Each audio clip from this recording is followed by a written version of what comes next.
অ্যাথেন withdraw করার জন্য আমরা প্রথমে উইথড্র সেকশনে যাব। তারপরে এখানে অ্যাথেন সিলেক্ট করার পর এখানে আমরা ব্যালেন্সটা ম্যাক্স করে দেবো। এখানে মেটামাক্সের ওয়ালেট অ্যাড্রেসটা বসাবো এবং তারপর কনফার্ম দেবো। এখানে কিন্তু একটা ইমেইলে একটা ওটিপি মেসেজ যাবে, সেটা দেওয়ার পরে আমরা এখানে কনফার্ম করে দেবো। কনফার্ম করে দেওয়ার পর অনেকের কিন্তু উইথড্র হচ্ছে না, এটা রিজেক্ট করে দিচ্ছে। যাদের রিজেক্ট করে দেয় তারা ব্যালেন্স ব্যাক দেবে, তারা আবার উইথড্রর জন্য চেষ্টা করবেন, কালকে কিন্তু উইথড্রর লাস্ট ডেট।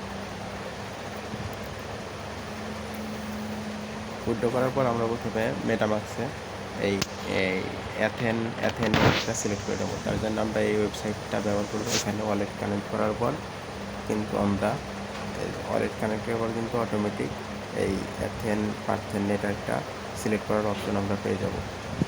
ওই নেটওয়ার্কে গেলে কিন্তু আমরা অ্যাথেন ব্যালেন্সটা দেখতে পাবো। সবাই তাড়াতাড়ি করে দেবে।